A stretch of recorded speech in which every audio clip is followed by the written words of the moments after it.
Sa kasalukuyan na tayong sa pag-asa, patuloy na umiiral itong Intertropical Convergence Zone o ITCZ o yung banggaan ng hangin mula Northern at Southern Hemisphere at nakakaapekto sa Palawan, Visayas at Mindanao.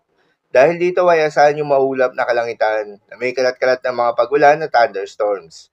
Northeast monsoon naman o hanging amihan na nakakaapekto sa may extreme northern Luzon.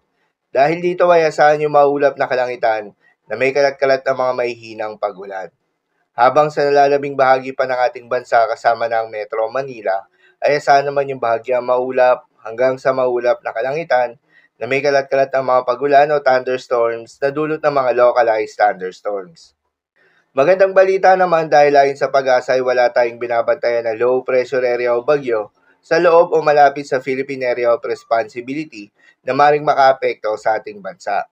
Subalit maging handa tayo palagi dahil base sa pinaka-latest tropical cyclone threat potential forecast na inilabas ng pag-asa, posibleng may mabuong sama ng panahon sa may southeastern boundary ng Philippine Area of Responsibility na nakapaloob sa Intertropical Convergence Zone at inaasahan na tatawid ng Southern Luzon, Visayas or Northern Mindanao.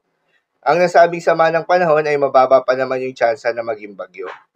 Ayon sa pag-asa, kahit walang mabuong low pressure area ngayong linggo, asahan pa rin ang mga pag-ulan sa malaking bahagi ng Visayas at Mindanao, gayon din sa may Southern Luzon area na dulot ng Intertropical Convergence Zone.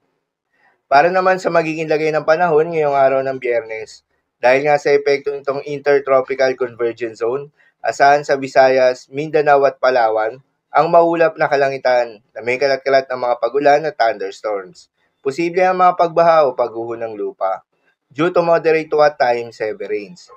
Habang sa Batanes at Babuyan Islands ay asahan naman yung bahagyang maulap hanggang sa maulap na kalangitan na may kalat-kalat na mga mahihinang pag-ulan na dulot ng northeast monsoon. Habang sa Metro Manila naman at nalalabing bahagi pa ng Luzon, ay asahan yung bahagyang maulap hanggang sa maulap na kalangitan na may kalat-kalat ng mga pagulan o thunderstorms na dulot ng mga localized thunderstorms. Posible rin ang mga pagbaha o pagguho ng lupa during severe thunderstorms. Madalas, nabobo ang mga thunderstorms na ito tuwing hapon o gabi na nagtatagal ng 1 hanggang 2 oras. Kaya naman ingat sa mga posibleng banta ng pagbaha at pagguho ng lupa, lalong-lalo na sa mga lugar na inuulan na noong mga nakaraang araw pa. Para naman sa magiging lagay ng mga dagat baybayin, ayon sa pag-asa ay may nakataas tayo na gale warning sa may seaboards ng Batanes. Kapag ganitong may gale warning, pinapayuhan ng ating mga kababayang mangingisda at yung may mga maliliit na sasakyan pandagat na huwag munang pumalaot sa nasabing seaboards